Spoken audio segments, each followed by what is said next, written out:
So, what we discuss? Q is the discharge apply in duration B. Q is the meter cube per second. B is the base period in terms of days. Okay.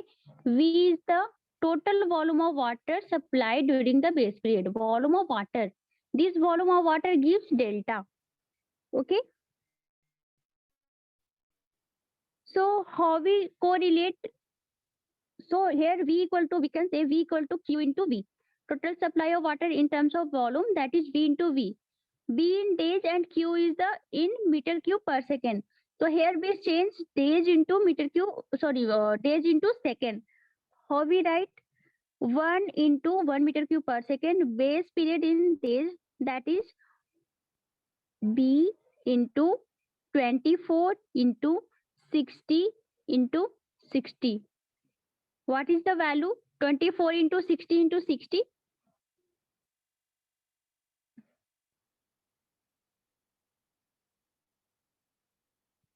कोई बताओ मुझे, calculate करके value कितना आ रहा है? 86400.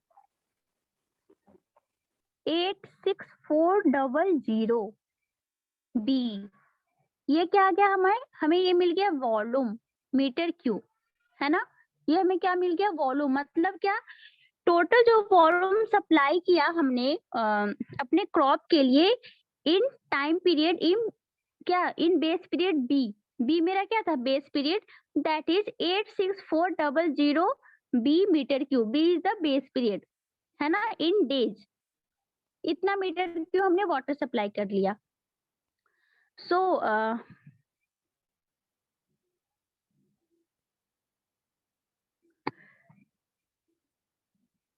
ये हमारा क्या था? We applied. अगर कोई भी लॉसेज नहीं है, किसी भी तरह का इवेपोरेशन लॉसेज या किसी भी तरह का कोई लॉसेज नहीं है, तो हमने जो वाटर सप्लाई किया टोटल का टोटल क्या हो गया? Water stored. कहाँ पे स्टोर्ड हो गया? हमारे लैंड पे, है ना? किसी भी तरह का कोई लॉसेज अगर गिवन क्वेश्चन में नहीं है तो दिस वॉल्यूम, ये वॉल्यूम हमें क्या दे देगा? This volume is gives delta.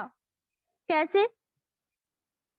V is the area to be irrigated into depth of water required for full growth of crop. This V equal to area, जो भी पानी हमने सप्लाई किया इन terms of volume हमने calculate कर लिया। अब volume को कोई भी लैंड में किसी भी एरिया में अगर हमें वॉल्यूम पता है तो उस वॉल्यूम को हम लोग एरिया इनटू डेप्थ के टर्म में डिफाइन कर सकते हैं। यस और Yes, no? ma'am. Yes, okay, ma'am. तो यहाँ पे सिर्फ वही किया गया है, एरिया कितना इरिगेटेड किया गया है ये हम लोग लिखना चाह रहे हैं। एरिया दैट इज जो हमने इरिगेटेड किया है, तभी तो वहां पे पानी है ना? एरिया इनटू इरिगेटेड इनटू क्या? Depth of water. तो डेप्थ ऑफ वाटर को कैसे हम लोग इसमें जानते हैं? That is in terms of delta. Depth of water को ना लिख के हम लोग क्या लिख रहे हैं? Delta, that is depth of water.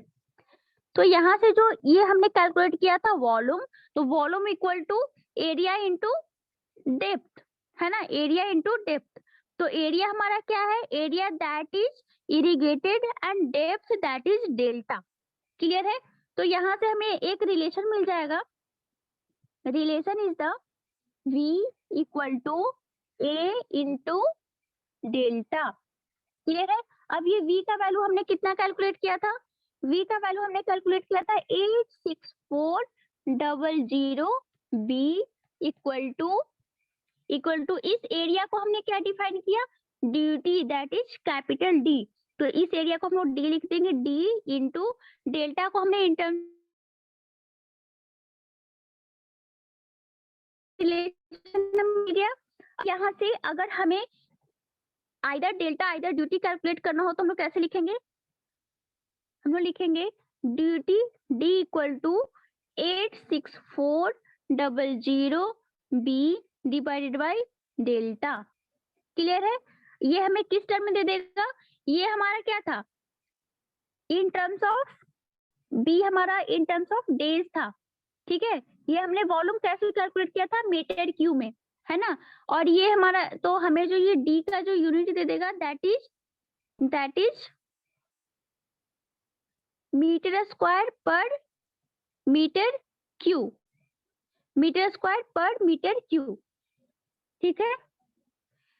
अगर इसी को हम लोग मीटर स्क्वायर को हम लोग हेक्टेयर के टर्म में चेंज करें तो that is 10 to the power 4 से डिवाइड कर देंगे, that is 8.64 V divided by delta in terms of hectare per cumecs. Cumecs क्या, हमने जो डिस्चार्ज सप्लाई किया है ना, ये पर मीटर क्यूब क्या शो करा, that is supplied discharge. Clear है। तो ड्यूटी हमने कैलकुलेट कर लिया इन टर्म्स ऑफ डेल्टा। तो इस रिलेशन को हमेशा याद रखना है, सॉरी डी,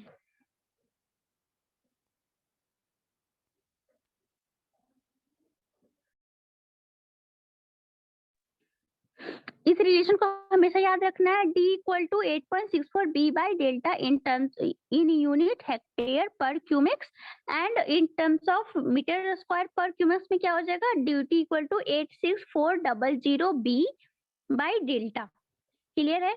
यहाँ पे डेल्टा हमारा क्या था इन टर्म्स ऑफ, ये डेल्टा हमारा क्या था इन टर्म्स ऑफ सेंटीमीटर, ये बी हमारा क्या है इन टर्म्स ऑफ डेज, ये बी हमारा क्या है इन टर्म्स ऑफ डेज, और डेल्टा हमारा इन टर्म्स ऑफ सेंटीमीटर है।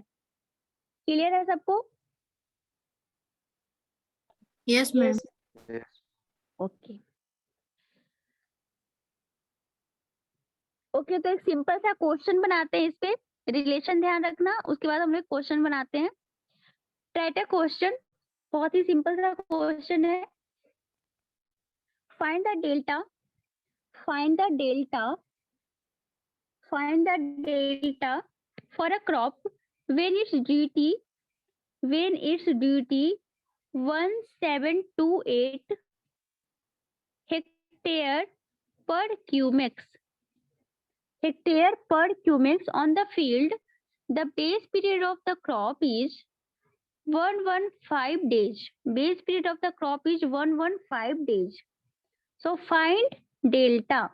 डेल्टा में कैलकुलेट करना है, ड्यूटी इज गिवन पर क्यूमेक्स, मतलब क्या, मतलब 1 मीटर क्यूब हमने डिस्चार्ज सप्लाई कर रहा था ना, 1 मीटर क्यूब पर सेकेंड, उसी को 1 मीटर क्यूब पर सेकेंड में कितना हेक्टेयर है जो लैंड मेरा इरिगेट हुआ। तो unit of delta, sorry unit of duty is hectare per cumecs. Clear है। कैलकुलेट करके बताओ मुझे what is duty, sorry what is delta. Delta, तो डेल्टा इज द, अभी हमने रिलेशन बनाया, that is 8.64 B by D in terms of metre, 8.64 B by D।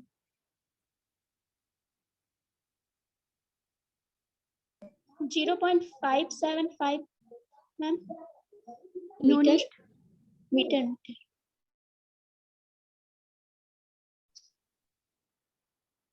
ये जो वैल्यू आ रहा है ना 8.64 B by D, that is in terms of metre.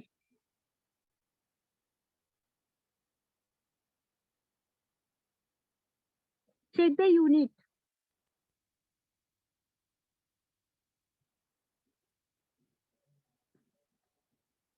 Area हमारा ऑलरेडी हेक्टेयर में दिया हुआ है, तो हम लोग कौन सा फॉर्मूला यूज करेंगे, 8.64 B बाई D। हमें जो वैल्यू कैलकुलेट होके मिलेगा that is in metre. 0.575 metre ma'am.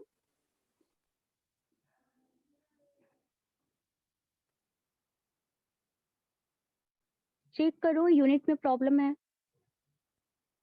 0.775। 0.775 incorrect है। बाकी लोग का मीटर में कितना वैल्यू आ रहा था, 0.575। 0.575। 0.575. That means in terms of centimeter, it is 57.5. 0.575 meter. Sorry, meter. Okay. This is the correct value. That means 57.5 centimeter. ठीक है, करेक्ट है। तो इतना वैल्यू आएगा हमारा। सेंटीमीटर में करना जरूरी है क्या? मीटर में भी तो नहीं, कोई जरूरी नहीं है, कोई भी जरूरी नहीं है। लेकिन जनरली जो क्रॉप का, जैसे हमने डेल्टा पढ़ा ना, डेल्टा में हमने कैलकुलेट किया था for sugar, for rice, for wheat in terms of centimetre. ठीक है, तो जनरली अगर क्वेश्चन में दिया हुआ है तो in terms of centimetre we can calculate, और either metre, both are correct. ठीक है, Yes, ma'am. दोनों ही करेक्ट है, कुछ प्रॉब्लम नहीं है।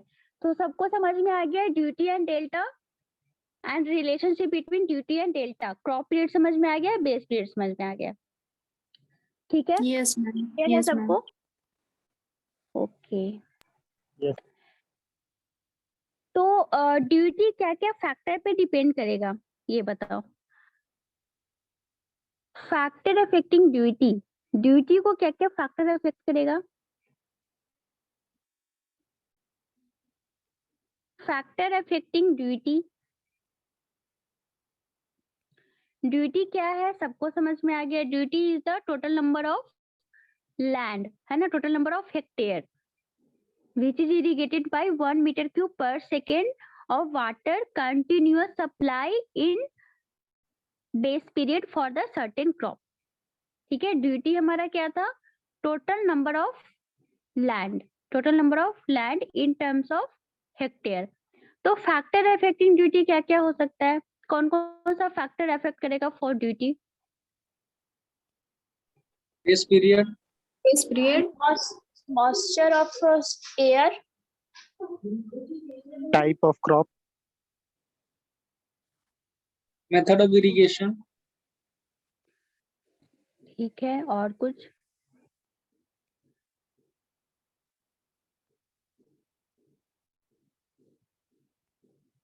हमारा पर्पस क्या होना चाहिए? हमारा पर्पस क्या होना चाहिए? ड्यूटी को मैक्सिमम करना है या मिनिमम करना है?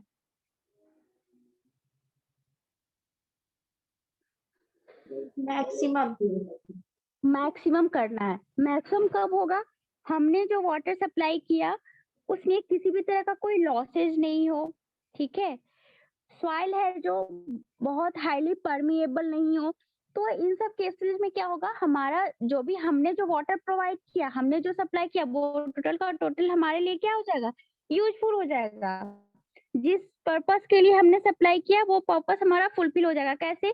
अगर हम लोग 10 मीटर क्यूब वॉल्यूम का वाटर सप्लाई करें, वो टोटल 10 मीटर क्यूब का volume, applied volume equal to stored volume हो गया, है ना। That means there is no any losses. अगर लॉसेज नहीं होगा दैट मीन्स कि हमने जितना अमाउंट ऑफ वाटर अप्लाई किया सारा का सारा यूज हो गया, कहीं भी कोई लॉस नहीं हुआ। So factor affecting first factor is the types of crop. First is the types of crop. Types of crop. So different crop have different duty. It is clear or not? Yes, ma'am. अगर कोई मेरे crop ज्यादा water का requirement है, उस case में duty ज्यादा होगा क्या? Yes, ma'am. अगर किसी क्रॉप को वाटर का रिक्वायरमेंट ज्यादा है, उस केस में क्या होगा? ड्यूटी हमारा मोर होगा या लेस होगा? Water requirement for crop is more, then duty is more और लेस? ड्यूटी लेस होगा मैम। ड्यूटी लेस होगा। मोर कैसे होगा? अगर हमने जो पानी हमने सप्लाई किया वो टोटल का टोटल क्रॉप मेरा ऑब्जर्व कर रहा है, तो उस केस में क्या हो जाएगा? ड्यूटी तो मेरा लेस हो जाएगा ना। लैंड तो मेरा पूरा वेट नहीं हो पाएगा, लैंड मेरा इरिगेटेड नहीं हो पाएगा। So if a crop requiring more water will have less coverage of area.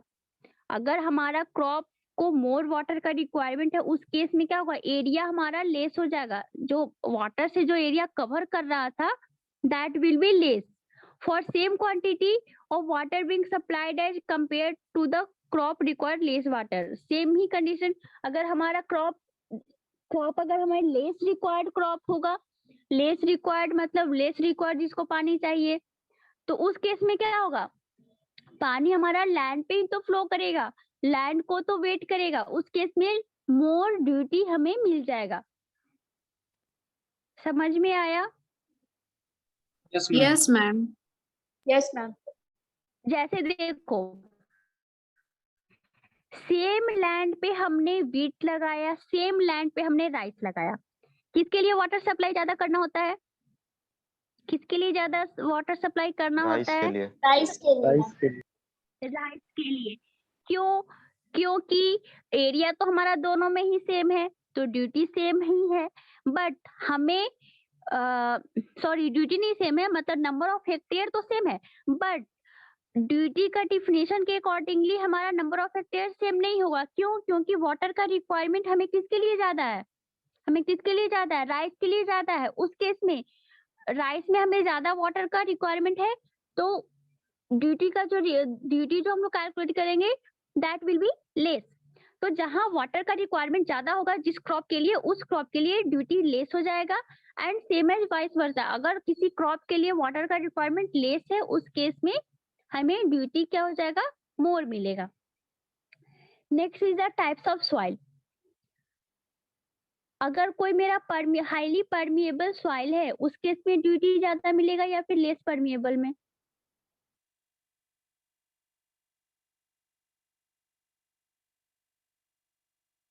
Less permeable में ड्यूटी ज्यादा मिलेगा मैम। लेस परमिएबल में ज्यादा मिलेगा। क्यों? हमने वाटर सप्लाई कर लिया अपने लैंड पे हमने वाटर सप्लाई किया, लेकिन जो स्टार्टिंग का जो कुछ पोर्शन जहाँ पे पानी आ रहा था, वहां पे क्या हो गया, हाईली परमिएबल सॉइल की वजह से पानी है जो सारा का सारा एक ही पोर्शन पे ऑब्जर्व होते जा रहा है, एक ही पोर्शन पे परकोलोट पे आगे चला गया, और मोर जो लैंड था, जैसे 10 हेक्टेयर का मेरे पास लैंड था, हमारे पास 100 हेक्टेयर का लैंड था, हमने ये लैंड बना दिया, ये मेरा कोई मेन डिश था, यहाँ पे कोई मेन डिश था, हाईली परमिएबल सॉइल है, highly permeable, okay. Water supply हुआ यहाँ से, यहाँ से जब वाटर सप्लाई हुआ, हाईली परमिएबल है, इतना ही दूर तक पानी आ रहा था और मतलब परकोलेट हो जा रहा था, इधर का लैंड इरिगेट हुआ ही नहीं।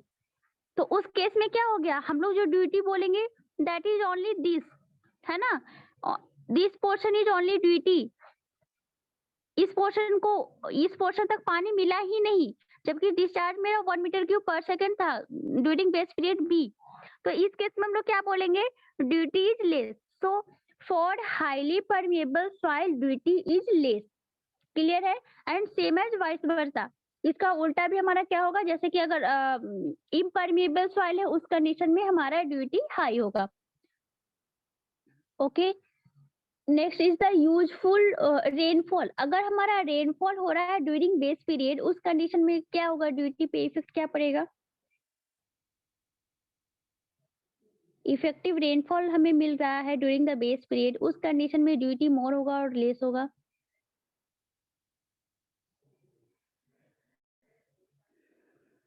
हाई रेनफॉल मतलब ड्यूटी भी हाई होगा मैम।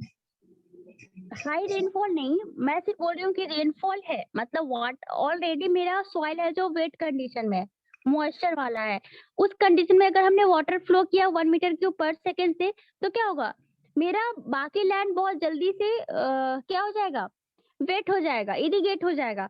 तो अगर इफेक्टिव रेनफॉल है, उस कंडीशन में मेरा जो ड्यूटी मिलेगा that is also more as compare to dry season. Same as season and climate और सीजन पे ड्यूटी डिपेंड करेगा। जैसे अगर ठंडे की मौसम है, अगर गर्मी की मौसम है, ये दोनों सोच के ड्यूटी को कंसीडर करो, ड्यूटी को कंपेयर करो। समर सीजन में ड्यूटी कम होगा मैम, और वही Exactly. विंटर में। समर सीजन में क्या होगा, ड्यूटी लेस होगा। क्यों? क्योंकि हमें इवेपोरेशन लॉसेज भी, हमने पानी यहाँ पे सप्लाई किया, जस्ट सी द फिगर, हमने पानी यहाँ पे सप्लाई किया बट लगातार इवेपोरेशन हो रहा है, हाई रेट से इवेपोरेशन हो रहा है, मतलब जो हमने तो पानी कांस्टेंट रेट से सप्लाई किया ना, that is 1 metre cube per second, है ना। पानी का जो सप्लाई का रेट है दैट इज कांस्टेंट, बट यहाँ पे इवेपोरेशन लॉसेज हो रहा है, तो इस केस में क्या होगा, हमें ड्यूटी लेस मिलेगा। In other case here also supply water is constant, amount of supply water is constant, but कोई evaporation losses नहीं हो रहा है, तो water का further यूज हो रहा है, यहाँ पे यहाँ तक यूज हो रहा है, जितना हमने वाटर सप्लाई किया उतना वाटर का यूज हो रहा है, उस केस में क्या हो जाएगा, ड्यूटी इज मोर। तो in case of different season duty is different, है ना। अगर समर सीजन है तो मेरा इवेपोरेशन लॉस हो जाएगा, उसकी वजह से duty is less, but in winter season और different season different climate, if there is no any losses then duty will be more. Clear है? किसी को कुछ पूछना है? क्लियर है ma'am. Okay, next is the efficiency of irrigation. अगर मेरा इरिगेशन का इफिशियंसी हाई रहे या लो रहे, उस पे मेरा ड्यूटी कैसे फैक्टर करेगा, कैसे डिपेंड करेगा। Next point is the efficiency of irrigation.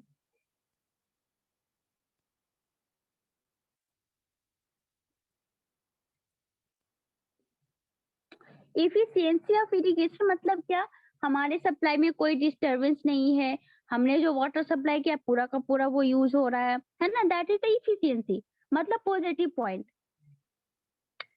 किसी भी तरह का कोई लॉसेज नहीं है। तो उस केस में क्या होगा, इफ इफिशियंसी इज क्या, ड्यूटी ज्यादा होगा मैम जब एफिशिएंसी ज्यादा होगा। अगर efficiency of irrigation is more then duty will be more, efficiency of irrigation is less then duty is less, simple, कुछ भी ज्यादा सोचने की जरूरत नहीं है। Next is the significance of duty. अगर ड्यूटी हमें गिवन है तो हम क्या क्या इंफॉर्मेशन कैलकुलेट कर सकते हैं for irrigation. Significance of duty,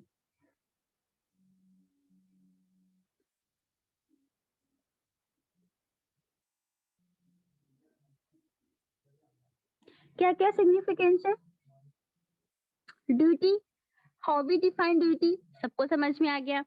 so we can say Q is the discharge for duty, discharge हम लोग क्या लेते हैं फॉर डिफाइंड ड्यूटी, ड्यूटी को डिफाइन करने के लिए हमने डिस्चार्ज कितना लिया था, that is constant 1 metre cube per second. अगर किसी भी लैंड के लिए ड्यूटी गिवन है, ठीक है, किसी भी लैंड के लिए ड्यूटी गिवन है और वो लैंड का एरिया हमें पता है, डिस्चार्ज हमें कैलकुलेट करना हो तो कैसे कैलकुलेट करेंगे, ड्यूटी की डी गिवन है, एरिया हमें गिवन है, कैलकुलेट कर सकते हैं क्या, how we calculate discharge, duty given है मतलब क्या, पर क्यूमेक्स कितना एरिया को इरिगेट करता है दैट इज गिवन, मतलब क्या, अगर हमें डिस्चार्ज निकालना हो, if duty and area is given then area by duty, area by duty अगर कैलकुलेट करते हैं that is give discharge. Area का हमारा यूनिट क्या था, हेक्टेयर, ड्यूटी का यूनिट क्या था, that is hectare per cumecs, hectare per cumecs, hectare hectare cancel out, cumecs that is cumecs, ये हमें क्या मिल गया, यूनिट ऑफ डिस्चार्ज। तो अगर किसी क्वेश्चन में हमें ड्यूटी गिवन है, एरिया गिवन है, then we can calculate discharge. समझ में आया? Yes ma'am. Yes ma'am. Okay, तो अभी हमें क्या चाहिए था, for better irrigation purpose, for better efficiency we have to more duty, हमें क्या चाहिए, ज्यादा से ज्यादा ड्यूटी चाहिए, है ना, फॉर क्रॉप यील्ड को बढ़ाने के लिए, ठीक है, हमें ड्यूटी को क्या करना, मैक्सिमाइज करना है, यही हमारा पर्पस है ना, फॉर बेटर इरिगेशन के लिए। So some method of improving the duty, duty को अगर इम्प्रूव करना हो तो हम लोग क्या क्या कर सकते हैं, हमने डिफरेंट कंडीशन देखा ना कि ड्यूटी किस कंडीशन में लेस हो सकता है, मोर हो सकता है। तो हमें क्या करना है, हमें ड्यूटी को मोर करना है। हमें हमारा जो पर्पस है that is duty should be more. तो ड्यूटी को मोर करने के लिए क्या क्या इम्प्रूवमेंट कर सकते हैं?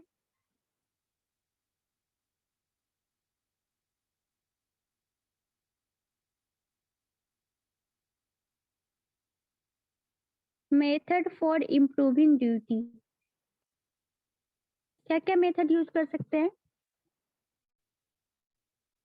जैसे जैसे हमारा जो लैंड था वो परमिएबल नहीं होना चाहिए। अगर परमिएबल होगा तो that will B give less duty.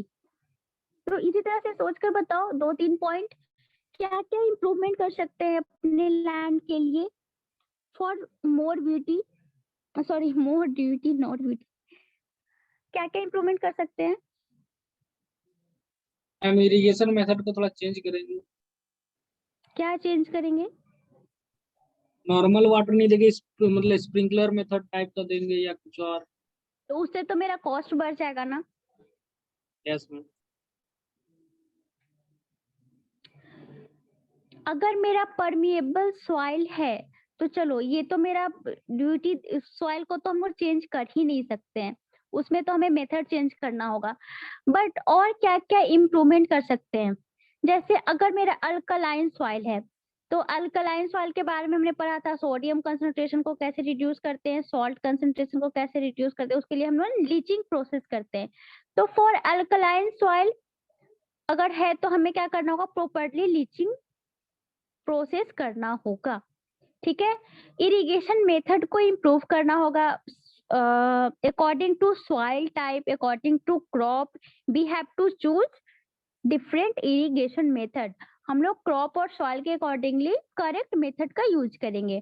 Land should be levelled, अगर मेरा लेबल्ड लैंड रहेगा उस केस में क्या होगा, हमारा ड्यूटी विल बी मोर। ठीक है।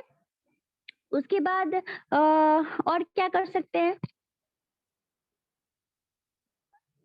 जैसे मेरा कोई लॉसेज नहीं हो, है ना, लॉसेज को रिड्यूस करने के लिए हम लोग कुछ यूज कर सकते हैं।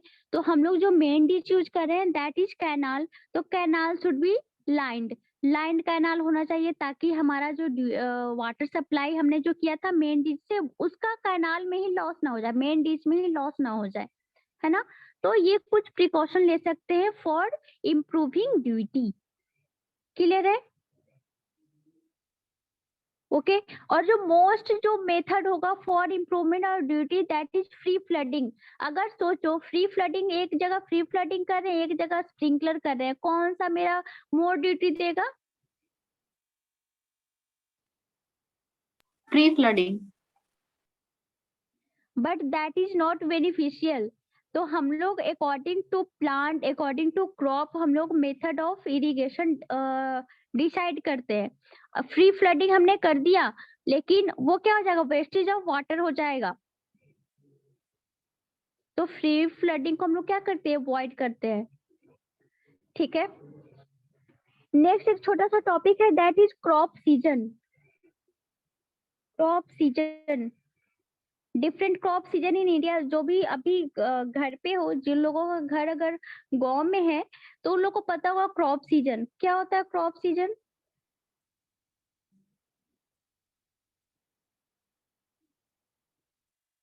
क्रॉप सीजन फर्स्ट क्लास में बताई थी मैं थोड़ा बहुत, क्या होता है crop season.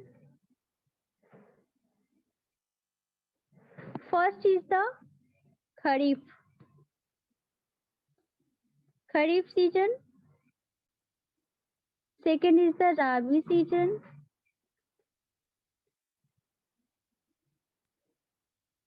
Third is the Zaid season, Zaid season. Fourth is the perennial. What is Kharif season? Give some example in Kharif plant.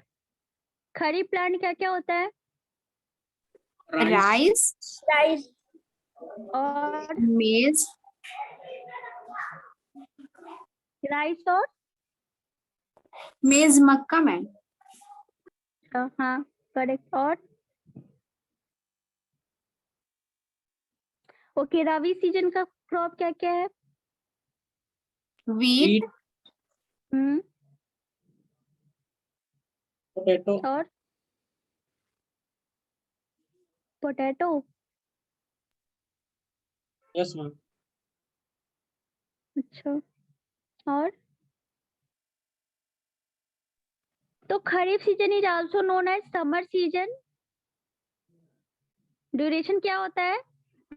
Duration is the जो राइस का ड्यूरेशन होता है that is June to September. तो September. Duration हमें ध्यान रखना है June to September for kharif, June to September.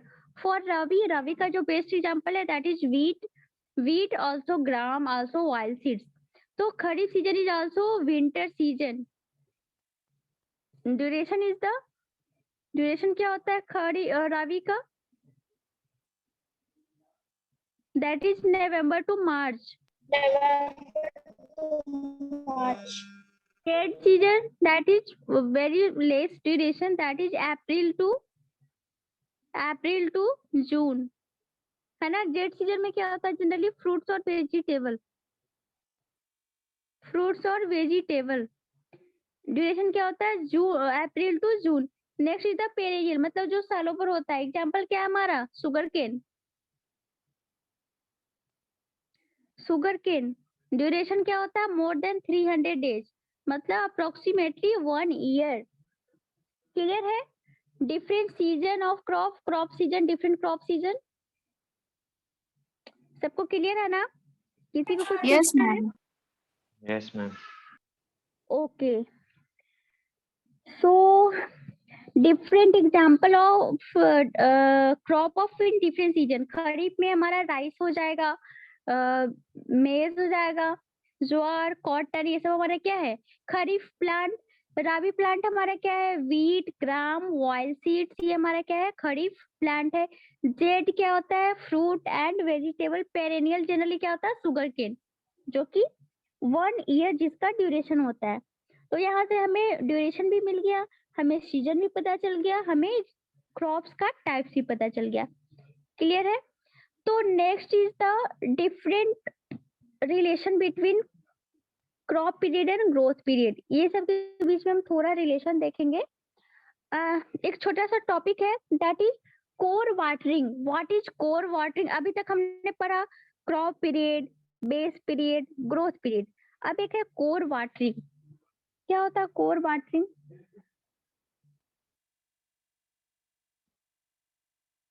Core watering,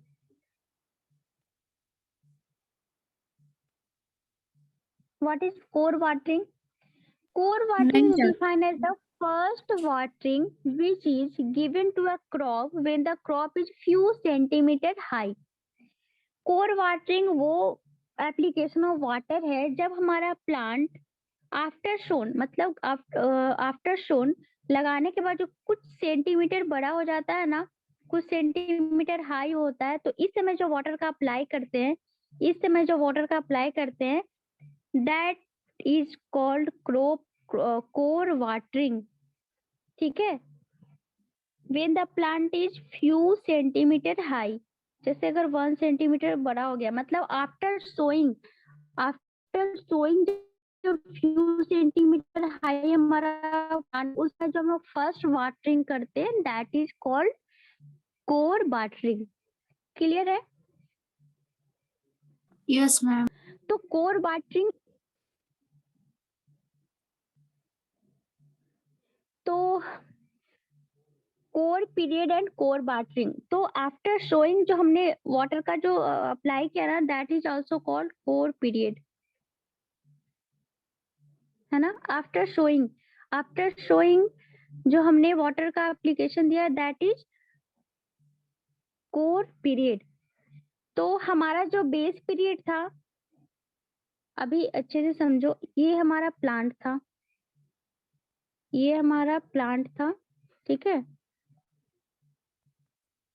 plant था ये, इसका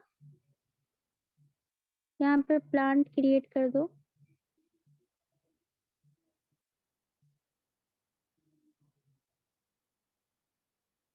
ग्रोथ पीरियड या फिर क्रॉप पीरियड क्या हो गया? जब हमने सोन किया तब से लेके हार्वेस्टिंग तक का period that is crop period या फिर ग्रोथ पीरियड। ठीक है। बेस पीरियड क्या था? First watering to the last watering, है ना, मतलब हमने यहाँ से पानी देना शुरू किया,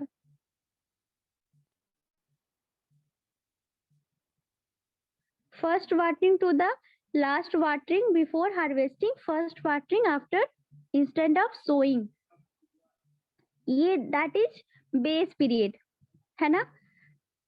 कोर पीरियड क्या हो जाएगा? कोर पीरियड या फिर कोर वाटरिंग वो अमाउंट ऑफ वाटर होता है जो हम लोग फ्यू सेंटीमीटर ग्रोथ का जो प्लांट रहता है उस समय देते हैं, और that duration is core watering. मतलब यहाँ पे कुछ सेंटीमीटर का जो प्लांट हो गया था उस समय हमने वाटर अप्लाई किया, that is core watering, and this period is called core period. This is base period. Base period ये था, ठीक है। कोर पीरियड ये था, क्रॉप पीरियड ये था। क्रॉप पीरियड को हम लोग क्या बोलते हैं? Growth period. अभी क्लियर है डिफरेंस? तो जो सबसे लेस ड्यूरेशन होगा that is core period. Core period हमारा जो ड्यूरेशन होता है क्या होता है? बहुत ही लेस होता है। समझ में आ रहा है? मैम क्रॉप पीरियड और बेस पीरियड दोनों सेम ही रहेगा मैम?